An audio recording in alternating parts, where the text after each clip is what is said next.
बिस्मिल्लाहिर्रहमानिर्रहीम। हजरत रूमी ने लिखा है कि तूफान बड़ा तेज आ गया। एक दिन एक आदमी दरख्त के नीचे खड़ा था, एक बुजुर्ग भी खड़े थे, दो और नौजवान भी खड़े थे। इन बुजुर्गों ने सब लोगों से कहा कि तूफान तेज है, ऐसा ना हो कि कोई दरख्त का कुछ हिस्सा टूट के हमें लग जाए। ये सामने एक बरामदा है, जाओ चलो बरामदे में चलते हैं। दो नौजवान चले गए, एक शख्स खड़ा रहा। उसको कहा बेटा तू भी आजा। कहने लगा जी नहीं, अल्लाह बचाएगा। थोड़ी देर के बाद बुजुर्गों ने फिर कहा कि बेटे तूफान तेज है, आंधी है, दरख्त का कोई हिस्सा टूटेगा, तेरे सर पे लगेगा, तू यहाँ आ जा। कहने लगा जी मुझे अल्लाह बचाएगा।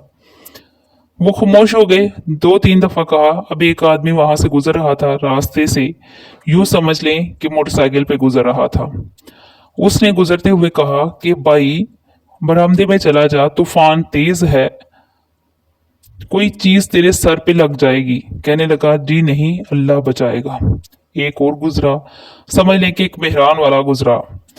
उसका कोई लालच नहीं था, तल्लक नहीं था। उसने गाड़ी का शीशा नीचे किया, इसको प्यार से कहा कि मैं पीछे से होकर आ रहा हूँ, वहां मैंने कई खंबे गिरे हुए देखे हैं, तू इस तरह कर, थोड़ा अंदर हो जा, तूफान तेज है। उसने कहा कि मुझे अल्लाह बचाएगा। एक तीसरा आया, समझ लें बड़ी कार वाला आया। वो बड़ा आदमी था, इसको कोई दिलचस्पी नहीं थी, पर मुखलिस होके उसने गाड़ी खड़ी करके थोड़ी सी बारिश भी अपने ऊपर डलवाई। समझा रहा हूं आपको। और कहने लगा मियाँ अंदर हो जा, तूफान सख्त है। कहने लगा जी मुझे अल्लाह बचाएगा। वो बंदा गुजरा ही था कि तूफान तेज आया। एक इतना बड़ा दरख्त का हिस्सा, एक मोटी टहनी, तना इतना मोटा ऊपर से जोर से गिरा, और जब इसके पीछे लगा सर के तो धड़ाम से जमीन पे गिरा।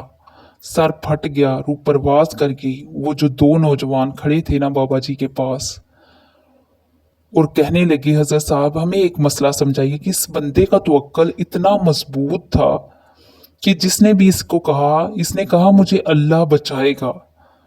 जिसने भी कहा तो गुजर जा, तो इसने कहा अल्लाह मुझे बचाएगा। तो अल्लाह को चाहिए था कि इसको बचाता, ये तो मर गया। तो वो बुजुर्ग कहने लगे कि बेटा तुमने गौर नहीं किया, वो जो मेरे समेत चार बंदे इसे समझाने आए थे वो सारे अल्लाह ने ही भेजे थे।